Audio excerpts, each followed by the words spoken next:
आगे 1 फरवरी को पेश होने वाले केंद्रीय बजट से अलग अलग वर्गों को काफी उम्मीदें हैं।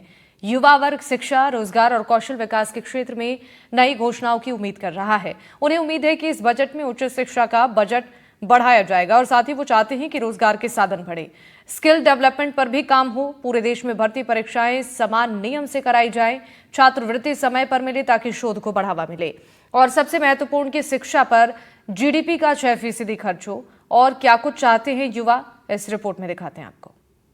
संसद का बजट सत्र शुरू होने वाला है। केंद्रीय बजट 1 फरवरी को पेश किया जाएगा। अलग अलग सेक्शंस के लिए इस बजट में क्या कुछ होने वाला है, इस पर सबकी निगाहें टिकी हुई हैं। हम इस वक्त राजस्थान विश्वविद्यालय में हैं और यहाँ पर हमारे साथ कई युवा साथी हैं जो कि इसी यूनिवर्सिटी के स्टूडेंट हैं और हम इनसे जानना चाहते हैं कि आखिर युवाओं की इस बजट से क्या कुछ उम्मीद है। क्या नाम है आपका, किस डिपार्टमेंट के स्टूडेंट हैं आप? अभिषेक नाम है सर मेरा, एमए जर्नलिज्म का छात्र हूँ मैं। अभिषेक, ये बताइए कि अभी जो बजट आने वाला है इससे आपको क्या उम्मीदें हैं, क्या चाहते हैं आप? देखिए, बेसिकली सभी युवाओं के लिए सौगात चाहता है। हम लोग युवा हैं तो हम ये चाहते हैं कि ये बजट किसान, नौजवान और शिक्षा को समर्पित हो। किसान, आप देख सकते हैं देश के किसान त्राहिमाम कर रहा है, सड़कों पे अपनी मांगों के लिए उतर रखा है। युवा नौकरियों के लिए तरस रहे हैं। जीएसटी भी 18% जीएसटी लगा दी है और शिक्षा के क्षेत्र में तो बदहाली है। प्रशासन किसी तरीके से, कॉलेजों में वैकेंसीज नहीं है, सही तरीके से फंड नहीं आ रहा, और भी जैसे इंस्टीट्यूटों में फंड नहीं आ रहा है, छात्रवृत्ति टाइम पे नहीं मिल रही है। तो शिक्षा के मामले में बजट अच्छा होना चाहिए। शिक्षा के मामले में बजट अच्छा होना चाहिए। आपका क्या नाम है, किस डिपार्टमेंट के स्टूडेंट हैं आप? देखिए, मेरा नाम डॉक्टर सज्जन सैनी है और अभी मैं पोस्ट डॉक का स्टूडेंट हूँ। क्या चाहते हैं आप बजट से, कितनी उम्मीदें हैं, क्या कुछ चाहते हैं आपकी खासतौर पे युवाओं के लिए क्या कुछ ऐसी चीज़ें की जाए जिससे ये बजट युवाओं पर केंद्रित हो पाए? देखिए, बजट केंद्र सरकार का, जिसमें कि उच्च शिक्षा में और शिक्षा का जो जीडीपी का 6% कम से कम खर्च होना चाहिए।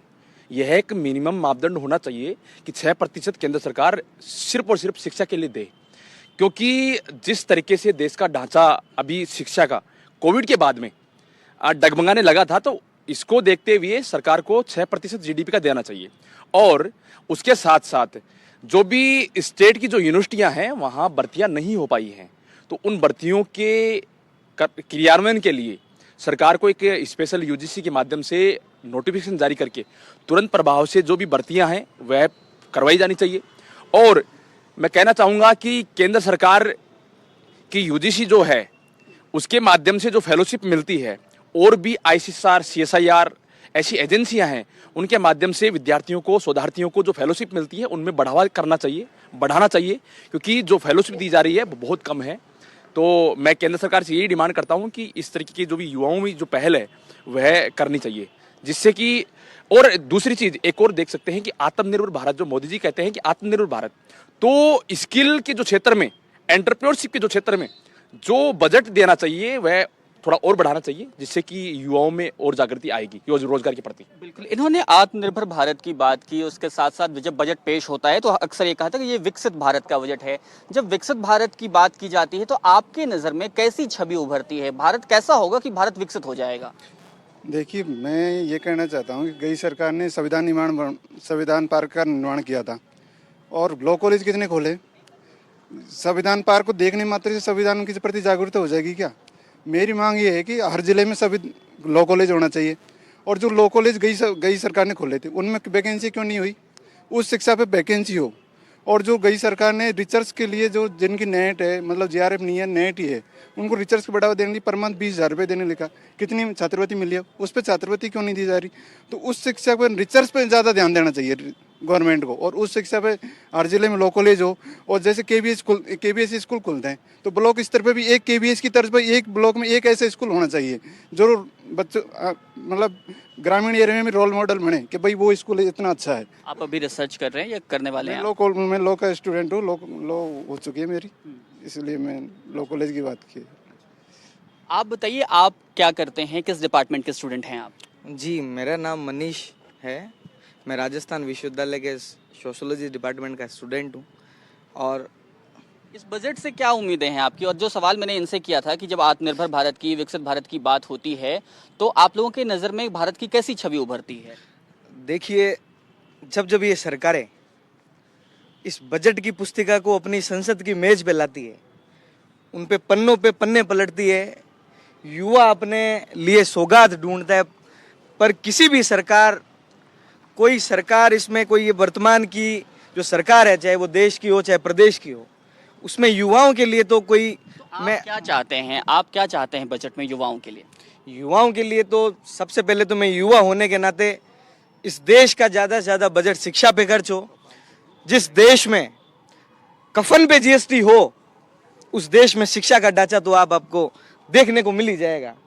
मुझे अभी थोड़े दिनों पहले जब बिहार और यूपी में पेपर हुए, एक स्टूडेंट जब फॉर्म फिल करता है, उस फॉर्म की फीस में भी जीएसटी लगाने की बात कर रहे हो आप चाहते हैं कि ये जो फॉर्म फिलअप जैसे राजस्थान ने किया कि आप एक बार रजिस्ट्रेशन करें तो अलग अलग कॉम्पिटिटिव एग्जाम्स की जो तैयारी करने वाले स्टूडेंट्स हैं वो फ्री में फॉर्म भर पाएंगे कई सारी भर्तियों के? देखिए, फ्री के फॉर्म की बात हम नहीं कर रहे हैं, परंतु आप देखिए ग्रामीण डैनी का जब स्टूडेंट तैयारी एक करता है, जो अपनी माँ के एक आंचल से पैसे लेकर, जिसमें माँ के खून पसीने की खुशबू आती है, मेहनत की खुशबू आती है, उस खुशबू से अपने स्वर्णिम भारत के लिए, अपने खुद के भविष्य के लिए वो फॉर्म फिल करता है। बजट में इन दिनों आत्मनिर्भर भारत की बहुत चर्चा होती है, इसलिए हम आपसे ये समझना चाहते हैं कि जब आत्मनिर्भर भारत और विकसित भारत की बात होती है तो भारत की कैसी छवि आपके मन में उभरती है? आप क्या चाहते हैं जब भारत विकसित हो तो कैसा भारत हो?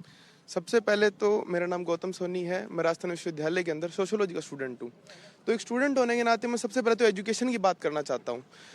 मैं चाहता हूँ कि बजट के अंदर एक स्पेसिफिक तौर से बताया जाए कि हमारे एजुकेशन के लिए क्या किया जा रहा है, क्योंकि बहुत टाइम से हम देख रहे हैं कि ना नई भर्तियाँ हो रही है प्रोफेसर्स की, और जो छात्रवृत्ति वो स्कॉलरशिप भी नहीं आ रही है। यूनिवर्सिटी के अंदर दूर दूर से स्टूडेंट आते हैं और सभी एक मिडिल क्लास होते हैं। मैं भी मिडिल क्लास हूँ, कि यही कि हमें ज़्यादा फीस ना पे करनी पड़े और एक अच्छी एजुकेशन के लिए हम यहाँ आते हैं। तो मैं यही चाहता हूँ कि सबसे पहले तो एजुकेशन मिले हम सबको, कि हम सब ये चीज़ समझ पाएँ कि बजट के अंदर क्या हो रहा है क्या नहीं हो रहा है। स्पेसिफिक तौर से अभी तक बजट में ये नहीं समझाया गया है कि ये बजट किसके लिए, स्टूडेंट्स के लिए कितना दिया गया है। हमेशा इतना दिया जाता है कि आपको इतने % जीएसटी भरनी पड़ेगी, बट कहाँ यूज़ हो रही है वो, इसका हमें कोई पता नहीं है किसी चीज़ का भी।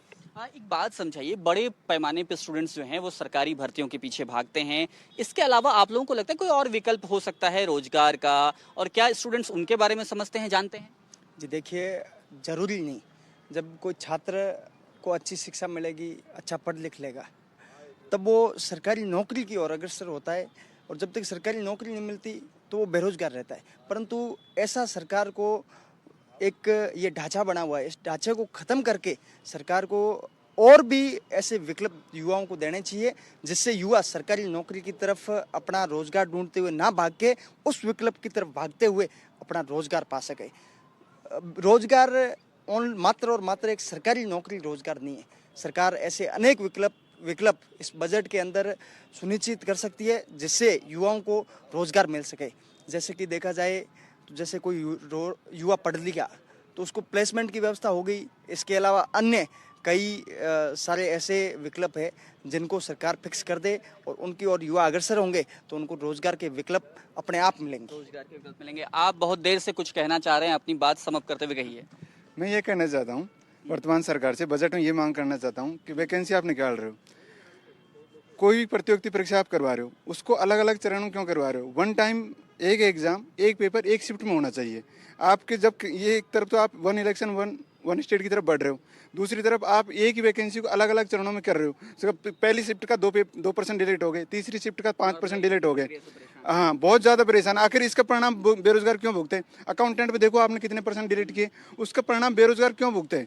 तो हमने पहले जो सिस्टम में गड़बड़ थी इसलिए तो आपको सुना है, और आप भी इस तरह से कर रहे हो, तो फिर इसका बेरोजगार को कौन सुनेगा? ये काफी गंभीर मामला है नॉर्मलाइजेशन का, न सिर्फ राजस्थान में बल्कि देश के अलग अलग हिस्सों में युवा इसको लेकर प्रदर्शन करते हैं। अभिषेक, एक बार आखिरी सवाल आपसे कि जब विकसित भारत की बात होती है कि 75 सालों की जो हमारी यात्रा रही उसमें देश ने इतना कुछ अचीव किया है, कितना अचीव कर लिया, उसकी कितनी संतुष्टि है, कितना बाकी है, उसमें क्या कुछ चाहते हैं? देखिए, इंफ्रास्ट्रक्चर तो देश में बिल्कुल बना है, सड़कें बनी है, परिवहन बना है, हवाई जहाज वगैरह, देखो किसानों के लिए नहरें आई है, तो वो 75 साल में भारत विकसित हुआ है। लेकिन अब हम बार बार एक ही बात पे आते हैं, भी आत्मनिर्भर भारत और विकसित भारत।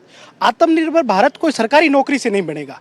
आत्मनिर्भर भारत बनेगा जब अंतिम छोर पे बैठा हुआ युवा आगे आएगा, देश के विकास में अपना, चाहे वो छोटा हो चाहे वो बड़ा हो, योगदान देगा। देखिए, शिक्षा कोई रोजगार का साधन नहीं है। मैं शिक्षा को रोजगार का साधन नहीं मानता। रोजगार तो एक कला है। इंसान जैसे भाई कोई घड़े बनाता है, कोई ग्रामीण क्षेत्र में अपना अलग काम करता है, वह रोजगार है। कोई मजदूरी करके अपना जीवन यापन करता है, देश को विकसित करने में अपना योगदान देता है। शिक्षा तो एक ऐसा जरिया है जिसके से हम समर्थ हो सकते हैं, अपनी बात अनेक मुद्दों पे रख सकते हैं। लेकिन विकसित व आत्मनिर्भर भारत तभी बनेगा जब युवा अपनी स्किल के हिसाब